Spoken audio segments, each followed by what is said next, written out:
आज दुनिया के मनुष्य अगर तू ला इलाहा कह लेगा, अल्लाह को एक मान लेगा, उसकी वहदानियत पर यकीन करेगा, उसी को अपना रब मानेगा, दिल में यकीन ये करेगा हाँ हाँ अल्लाह ही सब कुछ करने वाला है, बारिश बरसाने वाला अल्लाह है, बेटा देने वाला अल्लाह है, बेटी देने वाला अल्लाह है, इज्जत का मालिक अल्लाह है, जिल्लत का मालिक अल्लाह है, बादशाह देने वाला अल्लाह है, जलील करने वाला अल्लाह है। हाँ हाँ और तू रसूल अरबी की रिसालत पर यकीन करेगा तो हर ने पापन तो पापों से मुक्त हो जाएगा। कुंतु प्रापत ज्योति जस्पे नाम मोहम्मद। आज दुनिया के मनुष्य, आज दुनिया के मानव, आज दुनिया के इंसान अगर तू नबी की वहदानियत पर यकीन कर लेगा, उस रसूल अरबी के तरीके पर जिंदगी गुजारेगा तो बैकुंठ में तेरा ठिकाना हो जाएगा, तू स्वर्ग पालेगा, नरक से बच जाएगा, जन्नत तुझे मिल जाएगी। इसी को मेरा रब फरमाता है फत्तबिऊनी युहब्बिकुमुल्लाह व यगफिर लकुम दुनूबकुम। आए इंसानों अगर तुम रसूल अरबी के इत्तिबा करोगे, रब्बुल आलमीन तुम्हारे गुनाहों को माफ फरमा कर तुम्हें जन्नत अता फरमा देगा इंशाअल्लाह। इमामुल अंबिया की इत्तिबा शर्त है, वमा आताकुमुर रसूल। आए बंगाल के अच्छे लोगों, हम दुनिया के किसी एक्टर के गुलाम नहीं बनाए गए, हम इमामुल अंबिया के गुलाम बनाए गए हैं। आइडियल और मॉडल हमारे लिए मदीने वाला रसूल है, प्यारा आका है। सारी कायनात ने जिसकी मानी, सारी कायनात ने जिसकी मानी, आज हम उसकी नहीं मानते। हाँ हाँ मुल्क हिंदुस्तान के हालात आप देख रहे हैं, खासकर यूपी के हालात। परेशान होने की जरूरत नहीं है, मुसलमान किसी हाल में भी अपने रब से मायूस नहीं है। वक्त बदलेगा इंशाअल्लाह, हालात बदलेंगे इंशाअल्लाह। ये हुकूमतें हमेशा के लिए नहीं है, ये ताकतें हमेशा के लिए नहीं है, ये पावर हमेशा के लिए नहीं है। हाँ हाँ एक दिन आएगा इनके ऊपर भी ज़वाल का कोड़ा चलेगा, ये भी नीचे गिरेंगे। हाँ हाँ रब्बुल जलाल इनसे एक जुल्म का हिसाब लेगा इंशाअल्लाह। मजलूम फलस्तीनियों की आंखें भी रंग लाएंगे इंशाअल्लाह। वल्लाह जिसने अभी लॉस एंजलिस में आग लगाकर दुनिया की सुपर पावर को घुटनों पर लाके दिखा दिया, दिखाया कि नहीं दिखाया? तकरीबन 4,4 हजार किलोमीटर, 4,400 किलोमीटर का इलाका नजरे आतिश हो गया, हजारों मकानात धुआं धुआं जल गए, सारी मशीनरी फेल हो गई, सारी की सारी टेक्नोलॉजी धरी की धरी रह गई। अमेरिका जैसी सुपर पावर हाँ हाँ दूसरों से मदद लेने पर मजबूर हो गई। रब ने बताया है सुपर पावर अमेरिका नहीं है, सुपर पावर इसराइल नहीं है, सुपर पावर दुनिया के हुक्मरान नहीं है, सुपर पावर रब्बुल जलाल की जात है। वो जब चाहता है कुलिल्लाहुम्मा मालिकल मुल्क तुतिल मुल्क मन तशा, मेरे नबी कह दो सारा मुल्क अल्लाह का है, तुतिल मुल्क मन तशा। आलूसी ने रुहुल मानी में लिखा जो तुम्हें दिया है ये भी रब का है। वतंज़िउल मुल्क मिम्मन तशा, जब चाहेगा रब्बुल जलाल तुम्हें इस कुर्सी से नीचे उतार के फेंक देगा। व तो इज़्ज़ु मन तशा, इज्जत का मालिक अल्लाह है। व तो ज़िल्लु मन तशा, जिल्लत का मालिक अल्लाह है। बियदिहिल खैर इन्नका अला कुल्ली शैइन कदीर, तुलिजुल लैल फिन नहार व तुलिजुन नहार फिल लैल व तुखरिजुल हय्य मिनल मय्यित व तुखरिजुल मय्यित मिनल हय्य व तर्ज़ुक़ु मन तशाउ बिगैरि हिसाब। ऐ लोगो तुम रब की वहदानियत क्यों नहीं मानते? तुम रब के ऊपर मुकम्मल यकीन क्यों नहीं करते? तो अपने अल्लाह की ताकत का यकीन क्यों नहीं करते? हाँ हाँ रब चाहे एक फकीर को उठाकर बादशाह बना दे, और रब चाहे एक बादशाह का कान पकड़कर गलियों में भीख के टुकड़े मांगने पर मजबूर कर दे। ये सब करने वाली जात रब्बुल जलाल की है, ये सब करने वाली जात तुम्हारे अल्लाह रब्बुल आलमीन की है। आए लोगों उसी रब्बुल आलमीन की जात पर यकीन करना है, उसी महबूब दो आलम अहमद मुस्तफा मोहम्मद मुस्तफा सल्लल्लाहु अलैहि वसल्लम के लाए हुए दीन की पैरवी करना है। करेंगे इंशाअल्लाह। हमारा नबी, सारे नबी के दीवाने बैठे हैं, सारे नबी के आशिक बैठे हैं, हमारी माएँ बहनें बेटियां बच्चियां भी इतनी रात तक यहाँ बैठी हुई हैं, जलसा सुन रही हैं। अल्लाह ताला सबका सुनना कबूल फरमाए। यहाँ हमारे बहुत ही अजीज़ मुशफ़िक़ व मुरब्बी बहुत सारे अहबाब हैं, अफरोज़ भाई और दीगर हमारे तमाम हजरात हैं। अल्लाह ताला सबको सलामत रखे, अल्लाह ताला सबकी हाज़िरी कबूल फरमाए। कमेटी का एक एक फ़र्द काबिल मुबारकबाद है। अल्लाह रब्बुल आलमीन हर एक को अपनी शान के मुताबिक अज्र नसीब फरमाए। आए हमारी माओ, आए मेरी प्यारी बहनों, आए मेरी बेटियों बच्चियों, उम्मत मुस्लिमा की बेटियों, उम्मत मुस्लिमा की माओ, अपने बच्चों को दीनी तालीम की तरफ आगे लेकर के आओ।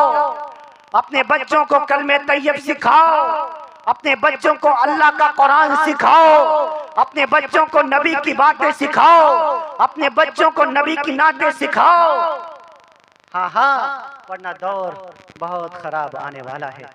अभी हजरत हमारे बहुत ही मुशफ़िक़ करम फरमा हजरत मौलाना मुफ्ती मोहम्मद यहया खान साहब मददुल्लाहुल आली अपने खिताब में ऐसी ज़ुबान हजरत बोलते थे कि हमारे को तो कुछ हवा ही नहीं लगी, पता नहीं क्या फरमा रहे हैं हजरत। दिल में आ रहा था काश उर्दू बोलते। सारे लोगों ने आज उर्दू में बयान किया, बड़ा बंगाल में जलसा हो रहा। मैंने फिर दिल में सोचा भी कोई आज बंगला मुकर्रिर नहीं था, बंगाल में जलसा हो और कोई बंगला मुकर्रिर ना हो, ऐसा हो ही नहीं सकता। तो रिकॉर्ड टूट जाता ना, फिर तो यूपी बन जाता ना। हज़रत मुफ्ती साहब ने उसकी कमी पूरी फरमा दी माशाल्लाह। आप हजरात जैसे अभी दिल भाई की आवाज़ मेरे कानों में पहुंची कि हमारे मुफ्ती साहब पर्दे के हवाले से बात फरमा रहे थे। हाँ, अब वो बातें तो आपकी समझ में आ गई होंगी। पर्दे का हुक्म रब के कुरान में है। पर्दा ये मुफ्ती यहया खान का फतवा नहीं है, मुफ्ती सलमान का फतवा नहीं है, दारूल देवबंद का फतवा नहीं है, मज़ाहिर सहारनपुर का फतवा नहीं है, ये फैज़ान कुरान गुजरात का फतवा नहीं है, दार अबू हनीफा जद्दा का फतवा नहीं है, जामिया अज़हर मिस्र का फतवा नहीं है। हाँ हाँ, ये रब के कुरान का फतवा है। अल्लाह ने कुरान मुकद्दस में फरमाया, आए मेरे महबूब आप अपनी बीवियों से कहिए और उम्मत की तमाम बेटियों से माओं से कहिए कि तमाम गैर महरम मर्दों से अपने बालों को छुपाएं, अपने चेहरों को छुपाएं, जायज नहीं है। आज बाजारों में फिर रही है हमारी माएँ, हमारी बहनें, हमारी बेटियां। आए मेरी बेटियों, आप किसी बाप की इज्जत हो, आप किसी भाई की आबरू हो, आप किसी बहन का गुरूर हो, आप किसी माँ की इज्जत हो। गलती से कोई ऐसी गलती न करना कि आपकी वजह से समाज में, मुआशरे में आपके भाई को सर नीचा करके चलना पड़े। आए मेरी बहना, कोई ऐसा कदम ना उठाना जिसकी वजह से तुम्हारे वालिद को मैं समाज के, मुआशरे के इंसानों के सामने सर नीचा करके चलना पड़े। कोई ऐसा काम न करना कि महल्ले की औरतों में आपकी माँ बात करने के काबिल न रहे। आए मेरी बहना, ये मेरा कहना मान ले। हाँ हाँ, कोई ऐसा काम न करना जिससे दुनिया में भी रुसवाई हो और आखिरत में भी रुसवाई हो। औरत का सबसे बड़ा जेवर हया है, औरत का सबसे बड़ा जेवर हया है, और ये जेवर इमामुल अंबिया ने तुम्हें पहनाया हुआ है। तुम्हें हुकूक अल्लाह के रसूल ने दिए हुए हैं। ये जो तुम आज मोहब्बतों के साथ घर के अंदर रखी जा रही हो, मोहब्बतों के साथ घर में तुम्हारी परवरिश होती है, घर में तुम्हारी खिदमत की जाती है। आए मेरी माओ, बहनों, बेटियों, बच्चियों, सुनो, ये मदीने वाले आका का सदका है। वरना इमामुल अंबिया से पहले तो औरतों को पैरों की जूती समझा जाता था, औरतों को नौकरानी समझा जाता था, घर की काम करने वाली गुलाम समझा जाता था, इस्तेमाल करके फेंकने वाली चीज समझा जाता था। उस मदीने वाले आका ने आकर के बताया, आए लोगों, अगर औरत माँ की शक्ल में है, इसके कदमों के नीचे जन्नत है। अगर ये बीवी की शक्ल में है, तुम्हारी जिंदगी में राहत का सामान है। अगर बेटी की शक्ल में है, अल्लाह की नेमत है, अल्लाह की रहमत है। बहन की शक्ल में है, अल्लाह की नेमत है। न जन्नत से दूर हुआ जाता है, न रहमत को छोड़ा जाता है, न बरकत को दूर किया जाता है, न अल्लाह की रहमतों और नेमतों को फरामोश किया जाता है। या इमामुल अंबिया ने औरतों का मकाम बताया। औरत किसी भी रूप में हो, औरत किसी भी रूप में हो, किसी भी शक्ल में हो, एहतराम के काबिल है, इज्जत के काबिल है। ये इज्जत और एहतराम तुम्हें मदीने वाले आका ने नसीब फरमाया।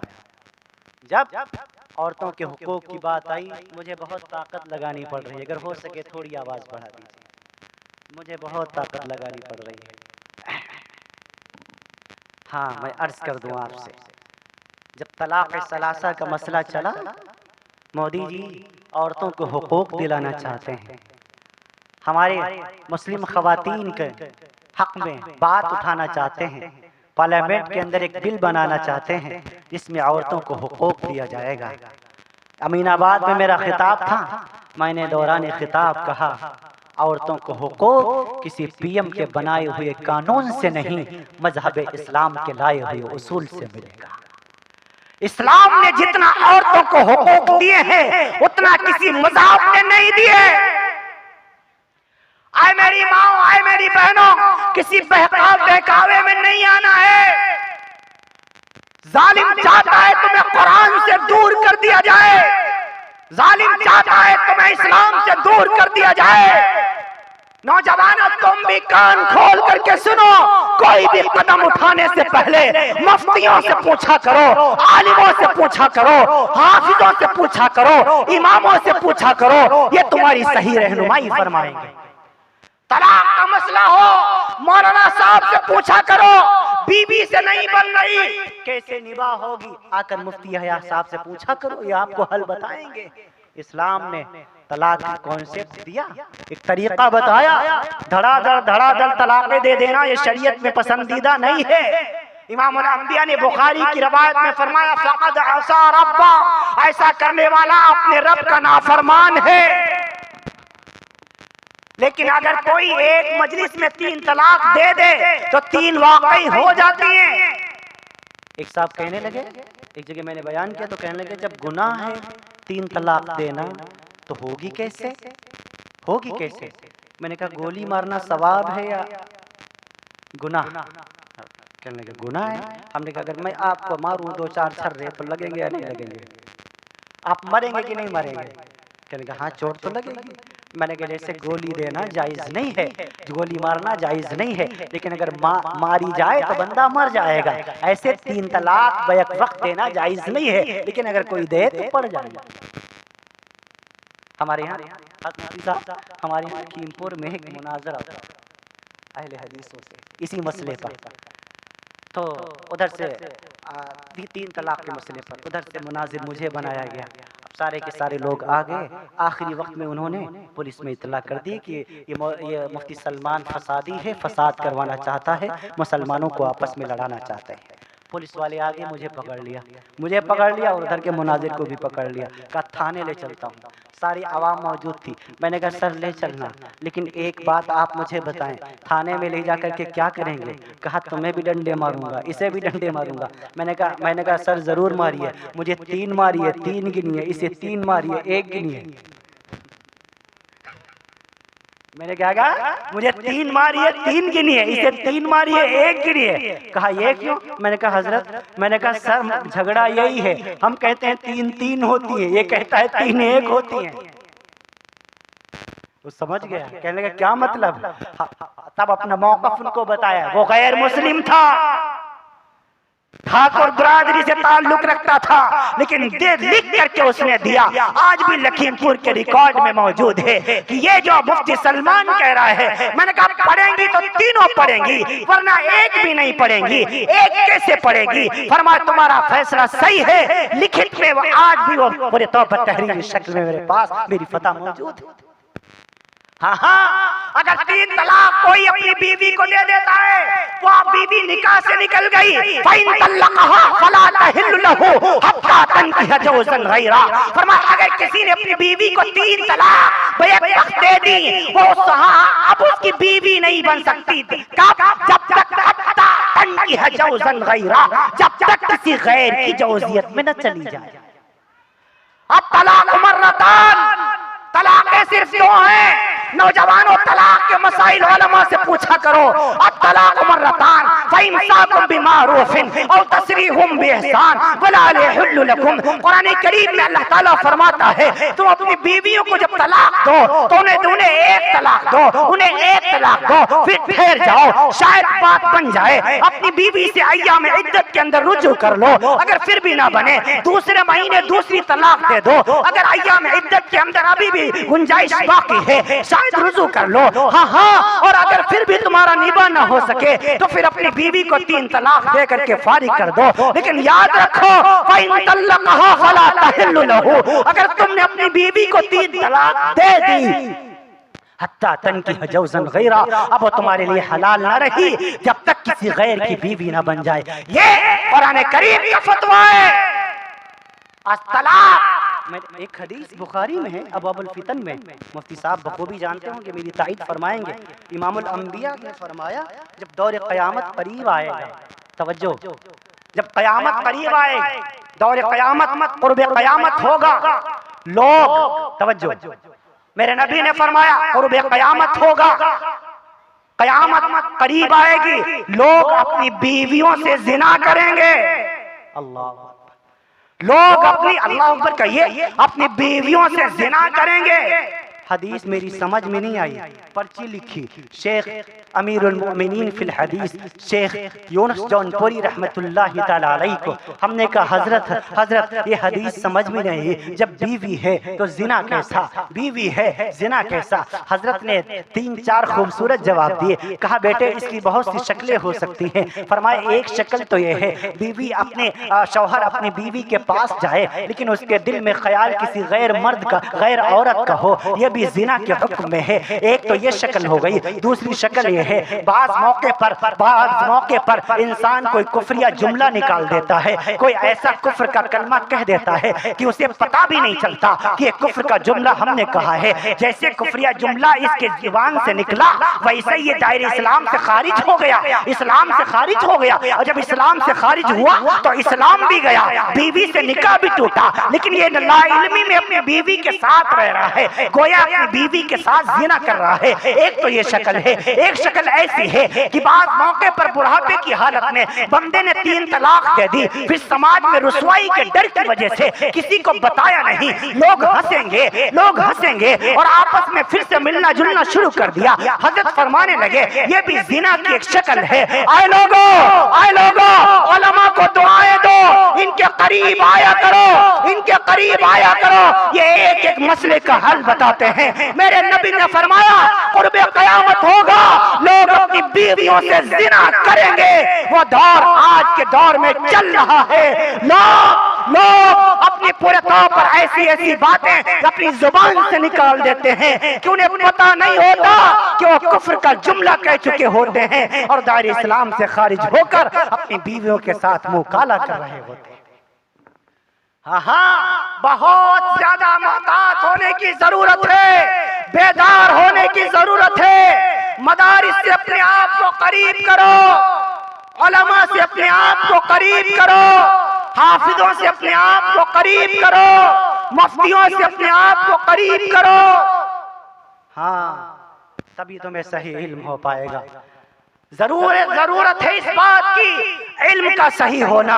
अगर इल्म गलत हुआ तो सारे मसले गलत होते चले जाएंगे। ऐ लोगों, सही इल्म हासिल करो, अपने बच्चों को सही इल्म पढ़ाओ, खुद भी सही इल्म पढ़ो, सही इल्म सीखो। सोशल मीडिया और यूट्यूब और फेसबुक से कोई मुफ्ती नहीं बन जाता, कोई से आलिम नहीं बन जाता जब तक अकाबिर उलमा की जूतियां सीधी न की जाएं। आए लोगों, हर मसले पर मुफ्तियों से राब्ते किया करो, हर मसले पर उलमाए कराम की राय लिया करो। मुल्क हिंदुस्तान के हालात अच्छे नहीं हैं। देखो, अभी हमारे यूपी के अंदर, खासकर यूपी, एक साहब ने कहा, जरा आप बताइएगा तो सही क्या हुआ वहां पर महाकुंभ। हालांकि मैं इन टॉपिक के ऊपर ज्यादा बात किया नहीं करता हूँ, क्योंकि हमारे पास अहादीस की कमी नहीं, अल्लाह के कुरान की कमी नहीं। हाँ, लेकिन वक्त का तकादा यह है कि हालात से आगाह किया जाए, उस पर भी रोशनी डाली जाए। मुसलमानों की एंट्री पर बैन लगा दिया गया, कोई मुसलमान नहीं जा सकता। कोई मुसलमान वहां पर दुकान नहीं लगा सकता। हाँ हाँ, कोई वहां अपनी सामान की खरीद और फरोख्त नहीं कर सकता। क्या फर्क पड़ता है? नहीं जाने दिया गया मुसलमानों को, मुसलमान नहीं गए। हाँ हाँ, इजाजत नहीं दी गई, मुसलमान अपना कारोबार फिर भी कर रहे हैं। उनकी दुकानें दूसरी जगह लगी हैं कि नहीं लगी हैं? हाँ हाँ, उनके काम चल रहे हैं कि नहीं चल रहे हैं? खूब याद रखो, तुम्हारे रिज़्क़ का वादा तुम्हारे रब जुल जलाल ने लिया हुआ है। अल्लाह तुम्हें रिज़्क़ देगा, रिज़्क़ तुम्हें ढूंढ रहा है और तुम तक पहुंच के रहेगा। इसीलिए अगर कुंभ में तुम्हें नहीं जाने दिया गया, तुम हैरान न हो, तुम परेशान न हो। अल्लाह की जात पर भरोसा करते हुए अल्लाह का रिज़्क़ तलाश करो। मेरा रब फरमाता है, वमन यत्तक़िल्लाह यजअल लहू मखरजा व यरज़ुक़हु मिन हैथु ला यहतसिब। जो अल्लाह से डरता है, जो अल्लाह से डरता है, अल्लाह से डरता है, अल्लाह की वहदानियत पर यकीन करता है, अल्लाह का रिज़्क़ तलाश करता है, रब जुल जलाल उसका काम जरूर बनाते हैं। और मिन वफा फरमाया, उसको ऐसी जगह से रोजी अता फरमाते हैं ला यहतसिब, कि उसे गुमान भी नहीं होता। तुमने हमें जाने नहीं दिया, लेकिन जब जरूरत पड़ी तो हम ही तुम्हारे काम आए। हमने तुम्हारे लिए अपनी मस्जिदें खोली, हमने तुम्हारे लिए अपने घर खोल दिए। तुमने दरवाजे बंद किए, हमने दरवाजे खोले। तुमने आने से मना किया, हमने तुम्हारा वेलकम किया, हमने तुम्हारा स्वागत किया। तुमने नफरतें बांटी, हमने मोहब्बत बांटे। तुम तरसूल लेकर के आए, हम फूल लेकर के आए। तुमने नफरत की बोली बोली, हमने मोहब्बत की बोली बोली। तुमने एक समुदाय के खिलाफ आवाज उठाई, हमने हर एक इंसानियत की बात की। और हम इसी बात पर यकीन करते हैं, हम इस बात पर यकीन करते हैं, मुल्क मोहब्बत से चलता है। इंसानियत मोहब्बत का नाम है, इंसानियत मोहब्बत का नाम है, इंसानियत चाहत का नाम है, इंसानियत वक्त पड़ने पर काम आने का नाम है। हाँ हाँ, जिस इंसान के अंदर इंसानियत नहीं, वह इंसान नहीं, हैवान है। जिस मानव के अंदर मानवता नहीं, वो मानव नहीं, दानव है। हाँ हाँ, मेरे नबी ने फरमाया, लैसल मोमिनुल लज़ी यशबअु व जारहु व जाइउन इला दम्बी। अगर कोई तुम्हारा पड़ोसी भूखा है, वो गैर मुस्लिम ही क्यों ना हो, कोई तुम्हारा पड़ोसी जरूरतमंद है, वो गैर मुस्लिम ही क्यों ना हो, अगर तुमने उसकी जरूरत पूरी नहीं की तो लैसल मोमिन, तुम सच्चे मुसलमान नहीं हो। हाँ हाँ, यह इस्लाम की सच्ची तस्वीर है, यह इस्लाम का पैगाम है। हाँ हाँ, आए मुल्क हिंदुस्तान के हिंदू भाइयों, तुमने हमें आने से रोका, हमें कोई फिक्र नहीं है। तुमने हमारी दुकानें नहीं लगने दी, हमें कोई गिला नहीं है। लेकिन एक बात मैं ऐलान कहता हूँ, तुम्हें जब जब हमारी जरूरत पड़ेगी, हमारे एतबार से तुम्हारे साथ खड़े रहेंगे इंशाअल्लाह। यह इस्लाम का पैगाम है, यह कुरान का पैगाम है। हम इस्लाम वाले हैं, हम कुरान वाले हैं, हम कुरान वाले हैं। हमारे यहाँ नफरतें नहीं सिखाई जाती। मकतब, अपने बच्चों को मकतब में भेजिए, बच्चों को मकतब में भेजिए। यहाँ इंसान बनाए जाते हैं, मुसलमान भी बनाए जाते हैं, और खासकर इंसानियत सिखाई जाती है। मदारिस न दहशत सिखाता है, मदारिस न नफरत सिखाता है, मदारिस आपस में मोहब्बत की बात करता है। मदरसों में मोहब्बत सिखाई जाती है और मोहब्बत पढ़ाई जाती है और मोहब्बत घोल कर पिलाई जाती है। जितने हमारे तालिब इल्म भाई बैठे हुए हैं, ये टोपियां नजर आ रही हैं। हाँ हाँ, जाइए आप इनकी तलाशी लीजिए, कुछ ना मिलेगा। एयरपोर्ट के ऊपर अभी आज की कल की मैं बात बता रहा हूँ, जब मैं आया लखनऊ एयरपोर्ट के ऊपर, है यही तो रोना है। सिर्फ हमारे साथ ही क्यों, सिर्फ हमारे साथ ही क्यों, फिर निशाने पर दाढ़ी ही क्यों। एक दाढ़ी सिख भी तो रखता है, वो भी हमारा भाई है। एक पगड़ी वो भी तो बांधता है, वो भी तो हमारा भाई है। उसके साथ ऐसा क्यों नहीं। हमारी पगड़ी उतरवाई गई, हमारे शूज उतरवाए गए, हमारी शेरवानी उतार के पूरे तौर पर मशीन में डलवाई गई। कहीं इसमें कोई बम तो नहीं है। वो मुसलमान जो अमन की बात करता है, जो मोहब्बत की बात करता है, जो इंसानियत का पाठ पढ़ाता है, आखिर उसके साथ इतना जुल्म क्यों? उसको इतनी शक की निगाह से क्यों देखा जा रहा है? वो ऑफिसर जो चेक कर रहा था वो मेरी जेब में हाथ डाल रहा है। इसमें क्या है? मैंने कहा सर कुछ ना पाओगे, इधर हाथ डालोगे एक मिसवाक पाओगे, इधर हाथ डालोगे एक कलम पा जाओगे, सामने हाथ डालोगे एक कंघा नजर आएगा। हाँ हाँ, और अगर ज्यादा अमीर है तो एक इतर की शीशी नजर आएगी। आप छीन लो मेरी मिसवाक, ले लो मेरा इतर, ले लो मेरा कंघा, दूसरा खरीद लूंगा, लेकिन मोहब्बत की बात हिंदुस्तानी अवाम को मैं बताता रहूंगा इंशाअल्लाह। ये हो रहा है, ये हो रहा है।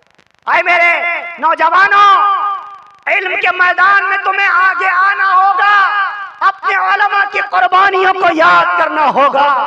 इस मुल्क हिंदुस्तान के अंदर तुम बराबर के शरीक हो, तुम्हें डरने की जरूरत नहीं है, तुम्हें घबराने की जरूरत नहीं है। तुम बाइज्जत शहरी हो, बाइज्जत बाशिंदे हो। तुम्हारे बड़ों ने बड़ी बड़ी कुर्बानियां दी हैं, तुम्हारे बड़ों ने अपनी गर्दनें कटाई हैं, अपनी बीवियों को बेवा बनाया है, बच्चों को यतीम बनाया है, अपने सरों को इस मुल्क हिंदुस्तान की खातिर धड़ से अलग किया है। हाँ हाँ, आज हमसे वफादारी का सबूत मांगने वालों, जाओ दिल्ली के चांदनी चौक पर चले जाओ, हमारी वफादारी का सबूत मिल जाएगा। जाओ दरियाए दजला में जा करके देखो, हाँ हाँ, हमारी वफादारी का सबूत मिल जाएगा। पाकिस्तान की लाल मस्जिद के अंदर जिसके अंदर फांसी का फंदा बनाया गया था, अंग्रेज मौलाना टॉम्स अपनी किताब द हिस्ट्री ऑफ इंडियन में लिखता है, एक दिन में 400 उलमाए किराम को फांसी दी जाती थी। टॉम्स लिखता है मुसलमानों को सूअर की खाल के बने हुए बोरों में बंद किया गया था, ऊपर से गोलियों का निशाना बनाया गया था। टॉम्स लिखता है बोरियों में भरकर दरिया में डाला गया था। टॉम्स लिखता है 1857 से लेकर के 1947 तक कमोबेश 4 लाख उलमाए किराम को शहीद किया गया। आओ मुझसे सबूत मांगते हो, मुझसे वफादारी का सबूत मांगते हो, आओ दिल्ली का लाल किला देखो, मुझे मेरी वफादारी का सबूत है। दिल्ली की जामा मस्जिद देखो, मेरी वफादारी का सबूत है। आगरे का ताजमहल देखो, मेरी वफादारी का सबूत है। नवाब आसिफुद्दौला का पूरे तौर पर इमाम बाड़ा देखो, मेरी वफादारी का सबूत है। दरियाए गंगा और जमुना का वो पानी जो हमारे खून से सुर्ख किया गया था,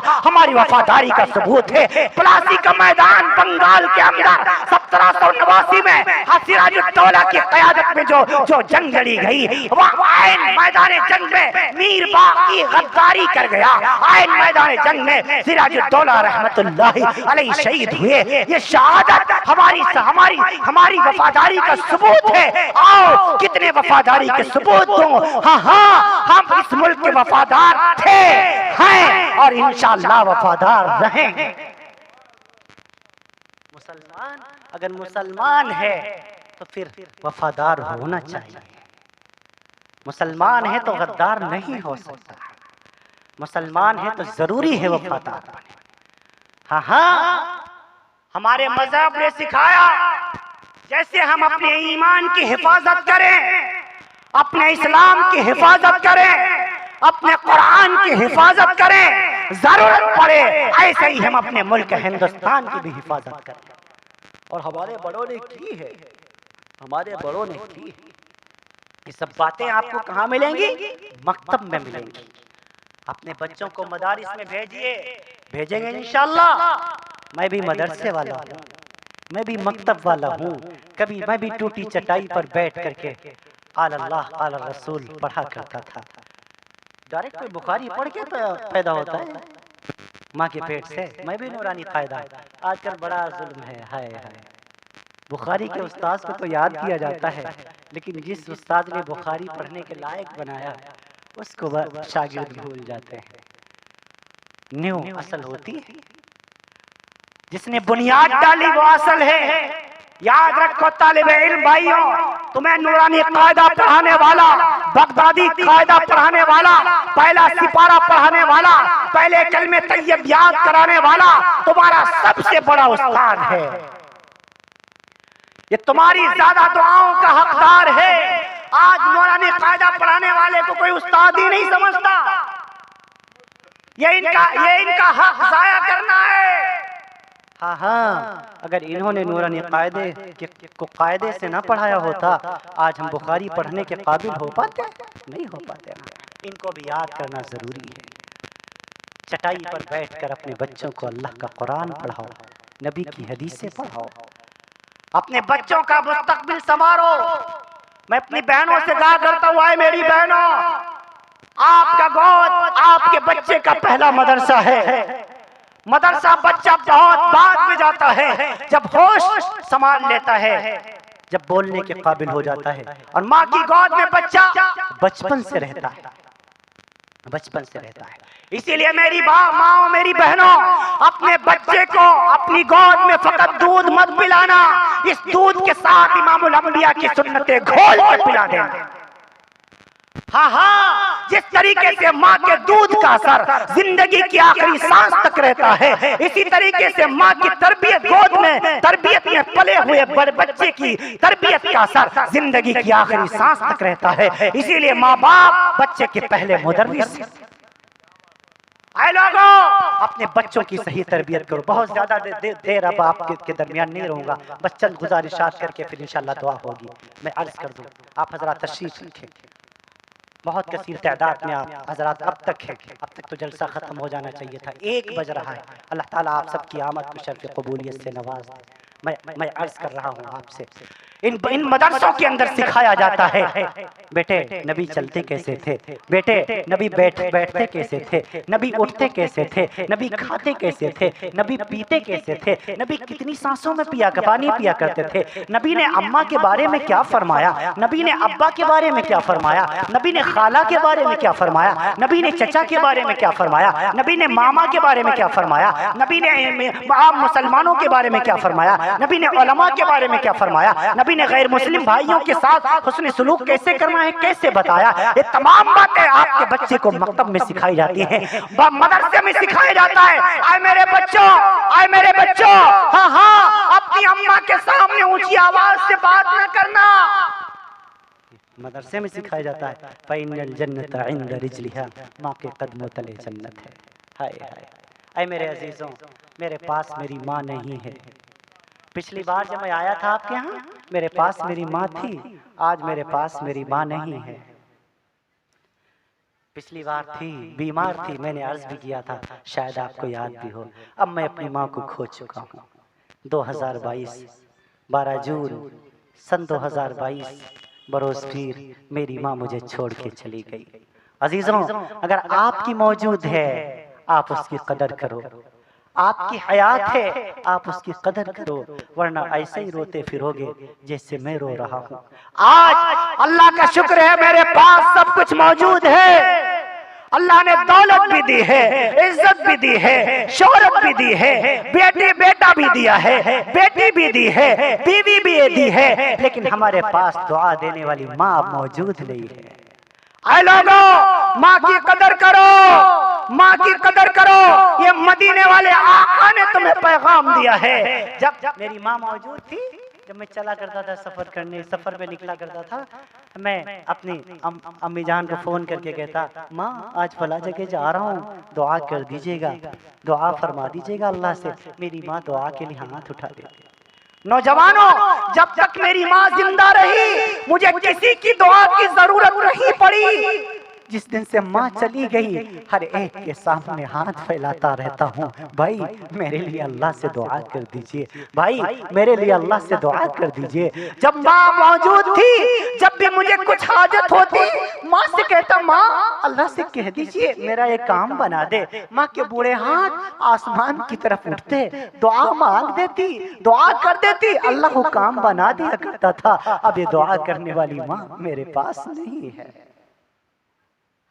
जब सफर पे जाता, अम्मा जान फला जगह जा रहा हूँ, माँ फला जगह जा रहा हूँ, मुर्शिदाबाद जा रहा हूँ, मिदनापुर जा रहा हूँ, भगवानपुर जा रहा हूँ, मगरी बंगाल आंध्र प्रदेश जा रहा हूँ, दुआ फरमा दीजिएगा।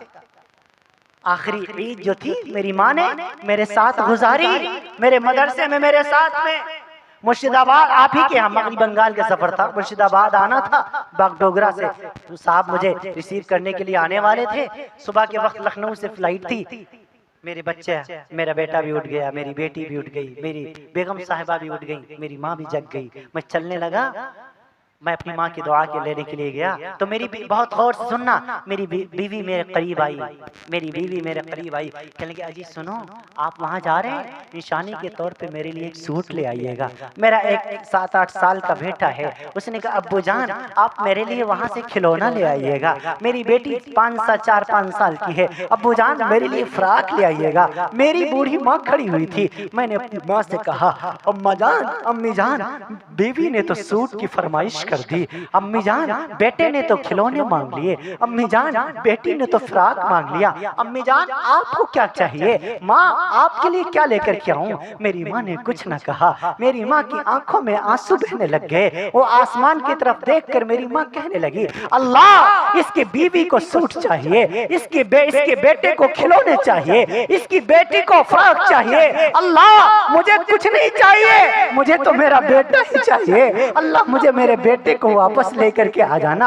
यही मेरी सबसे कीमती दौलत है, यही मेरी जिंदगी की पूंजी है, यही मेरी अटलियों का अरमान है। अल्लाह मेरे बेटे को सलामत लेकर के आना। मैं माँ से लिपट के रोने लग गया, मैं माँ से लिपट के रोने लग गया, देर तक रोता रहा। मेरी माँ ने आंसुओं के साथ मुझे रुखसत किया। जब घर जाता फोन कर देता अम्मी जान आज घर आ रहा हूँ, सारे आप सो जाना, देर हो जाएगी, फ्लाइट देर से पहुंच रही है। घर वाले सो जाते, मेरी बेगम साहबा सो जाया करती, बेटी सो जाती, बेटा सो जाता, लेकिन बूढ़ी माँ की बूढ़ी आंखें जागकर बेटे का इंतजार किया करती थी। जैसे मैं कुंडी खटखटाता मेरी माँ दरवाजा खोलती, ऐसा लगता था माँ इंतजार कर रही है, ऐसा लगता था माँ जागी हुई है, ऐसा लगता था माँ इंतजार में बैठी हुई है। हाँ हाँ वो मुझे सीने से लगाया करती थी, वो मेरा हाल पूछा करती थी, मेरे सर पर हाथ फेरती थी, मेरे रुखसारों पर हाथ फेरती थी। बेटा थक गया है, बेटा भूखा है। हाँ हाँ बुरा मत मानना, बुरा मत मानना, हकीकत यही है जब सफर से लौटो बीवी की नजर जेब पर होती है, लेकिन बूढ़ी माँ की नजर भूखे पेट पर हुआ करती है। बेटा कितने दिनों से नहीं खाया होगा। हाँ हाँ मेरी माँ बूढ़ी थी, बावजूद बुढ़ापे के मेरी माँ किचन की तरफ चल पड़ा करती थी, उसके बूढ़े कदम किचन की तरफ चल पड़ा करते थे। मेरी भतीजी कहती दादी जान मैं चाय बनाती हूँ ना चाचा के लिए, मेरी अम्मा कहती नहीं नहीं मैं बनाऊंगी, मेरी बीबी कहती अम्मी जान मैं बनाती हूँ ना, फरमाए नहीं बेटा बहुत दूर से आया है, आज माँ के हाथों की चाय पिएगा थकन दूर हो जाएगी। अल्लाह की जात की कसम मिंबर रसूल पर बैठा हूँ, माँ के हाथों की चाय का घूंट हलक से नीचे उतारता था, हजारों किलोमीटर की थकन काफूर हो जाया करती थी, दूर हो जाया करती थी। अब घर जाता हूँ, घर वही है, दर वही है, दरवाजा वही है, तख्त वही है, तख्त पर बिछने वाली कालीन वही है, लेकिन इंतजार बैठकर इंतजार करने वाली माँ मुझे अब नजर नहीं आती। आए लोगों मेरी माँ मुझे छोड़ के चली गई, 12 जून सन 2022 मेरी माँ मुझे छोड़ के चली गई। हाँ हाँ जब मैं बाहर था भागता हुआ आया, फोन गया अम्मी दुनिया से रुखसत हो गई हैं, मैंने प्रोग्राम कैंसिल किया, भागता भागता घर आया। वैसे माँ जागा करती थी, आज माँ सोई हुई है, वैसे माँ इंतजार किया करती थी, आज माँ लेटी हुई है, वैसे माँ बेटे का इंतजार करती थी, आज माँ ने बेटे का इंतजार नहीं किया, यूं माँ की लाश पड़ी हुई है।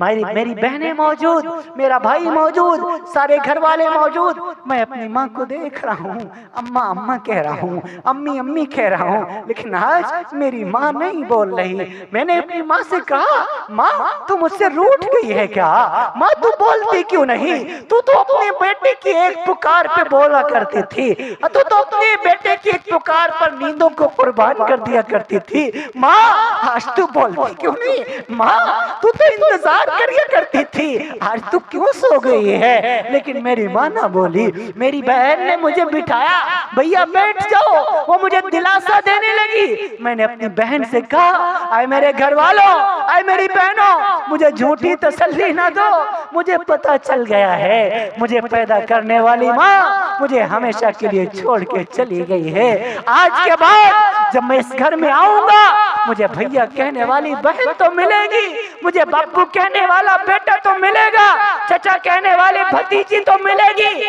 लेकिन बेटा कहने वाली माँ मुझे अब कभी नहीं मिल पाएगी। वो हमेशा के लिए मुझे छोड़ के चली गई है। आए लोगों, जिस माँ की गोदी में सर रखकर दिल में ठंडक महसूस किया करता था, उस माँ को कब्र में सुला के आया हूँ। जिस माँ के दुआएं लेकर सफर पे निकला करता था, उस माँ का जनाजा पढ़ के आया हूँ। आए लोगों, आपके मौजूद हैं, आप उनकी खिदमत करना, आप उनकी खिदमत करो। अभी जाना, जाकर के उनके कदमों में बैठना। अल्लाह माँ माफ फरमा दीजिए, आपके बेटे से गलती हो गई, अम्मा मैं नाराज हो गया था, आप मुझसे नाराज हो गई, अम्मा आप राजी हो जाइए वरना जन्नत मिलनी मुश्किल हो जाएगी। माँ एक ऐसी दौलत है जो दोबारा कभी नहीं मिला करती। अगर बीवी का इंतकाल हो जाए, आपकी उम्र बाकी है, तुम्हारा दूसरा निकाह हो सकता है कि नहीं हो सकता है। बेटी का इंतकाल हो जाए, बेटी दूसरी मिल सकती है, बेटे का इंतकाल हो जाए, बेटा दूसरा मिल सकता है, लेकिन माँ का इंतकाल हो जाए, माँ दोबारा नहीं मिल सकती। बाप चला जाए, दोबारा नहीं मिल सकता। वालिदैन अल्लाह की वो कीमती सरमाया है, अल्लाह की वो कीमती नेमतें हैं जिनका बदल दुनिया में कोई नहीं है। हाय लोगों, अपनी माओ की खिदमत करो। जिस दिन से घर में बेटा पैदा होता है, माँ बाप अपने लिए जीना छोड़ देते हैं, अपने बेटे के लिए जीना शुरू कर देते हैं, अपनी औलाद के लिए जीने लगते हैं। और वही औलाद, वही माँ जब बूढ़ी हो गई तो वही बाप अच्छा नहीं लगता, वही माँ अच्छी नहीं लगती। आज बेटा जवान है, बूढ़ी माँ को नहीं पूछता, क्या जुल्म है। कयामत आने वाली है, नबी से पूछा गया, प्यारे आका कयामत कब आएगी? क्या अल्लाह ही जानता है कब आएगी, कुछ निशानी बता दीजिए। फरमाए निशानी ये है, अक्का उम्मुहु व अदना सदीकुहु व अक्सा अबाहु व ज़हरतिल अस्वात फिल मसाजिद व सादल क़बीलत फासिक़ुहुम व काना ज़ईमल क़ौमि अर्जुलहुम व उकरिमुर रजुलु मख़ाफ़त शर्रिही